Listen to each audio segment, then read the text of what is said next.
Chères toutes et tous, je ne peux hélas pas être parmi vous aujourd'hui pour célébrer les 10 ans, un peu plus que cela en fait, de la Fondation mathématique Jacques Hadamard. Créée en 2010 par décret du Premier ministre dans le cadre de l'opération Campus, la Fondation a connu une première tranche de vie abritée par la Fondation de coopération scientifique Paris-Saclay jusqu'en 2017. Les membres fondateurs étaient initialement le CNRS, l'École polytechnique, l'ENS Cachan, l'IHES et l'Université Paris-Sud. En 2018, la FMJH a permis de continuer à regrouper les mathématiciens d'une part de l'Université Paris-Saclay et de l'Institut polytechnique de Paris, avec la fondation qui est alors devenue une fondation partenariale.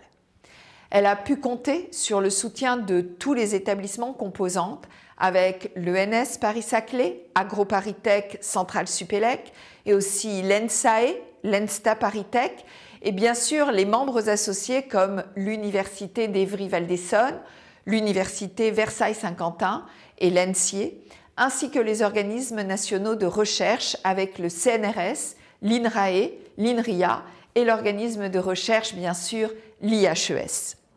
Ce sont ainsi 12 laboratoires qui sont réunis au sein de cette Fondation mathématique Jacques Hadamard. Il a été donné comme mission à cette Fondation mathématique Jacques Hadamard de jouer un rôle fédérateur pour les acteurs du domaine situés sur le périmètre de Paris-Saclay.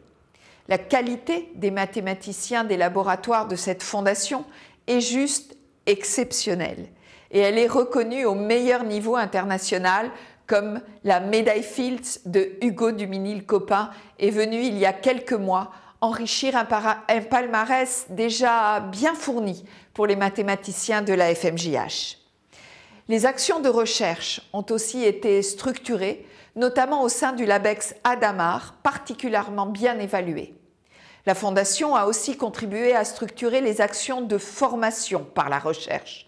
La création et le succès de l'école doctorale de mathématiques Hadamard en a été un bien bel exemple. Elle contribue également aux réflexions stratégiques au niveau national aux côtés de l'INSMI et cela a été le cas notamment lors des assises des mathématiques qui se sont conclues il y a quelques mois. Les mathématiques se situent au cœur de la science pour la recherche comme pour l'enseignement scientifique. Ces développements irriguent de nombreuses disciplines, très directement ou bien plus discrètement, mais tout aussi efficacement, comme avec l'intelligence artificielle, les sciences du climat, la physique ou bien encore les sciences du vivant. Et encore, je ne suis pas exhaustive. Cette discipline est donc au cœur de notre société. Elle est cruciale pour répondre aux défis auxquels nous sommes confrontés. Il est donc important de renforcer les ponts entre cette discipline et le restant des disciplines scientifiques, ce que la Fondation a fait depuis sa création.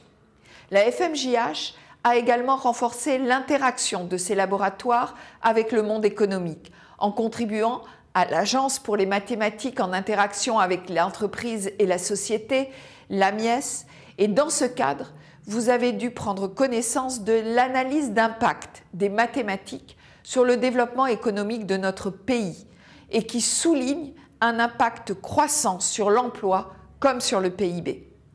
L'articulation entre les milieux académiques, industriels et socio-économiques est essentielle. La FMJH est donc particulièrement bien placée au sein du campus Paris-Saclay pour renforcer cette articulation. Enfin, vous avez également contribué aux actions de médiation scientifique afin que cette discipline ne soit pas l'apanage de quelques spécialistes ou de ceux qui se dirigent vers une carrière en mathématiques, mais puisse être accessible à un plus grand nombre, utile à tous et à beaucoup de disciplines. Nous devons, à tous les niveaux d'études et collectivement, dédramatiser l'apprentissage des mathématiques. Alors, un grand merci à celles et ceux qui se sont impliqués avec une conviction constante dans cette fondation depuis sa naissance. Du haut de ses 10 ans, elle est forte du travail accompli et d'une dynamique collective exemplaire. un très bel anniversaire à la FMJH, à qui je souhaite de très belles années à venir, tout aussi prometteuses que celles qui se sont écoulées.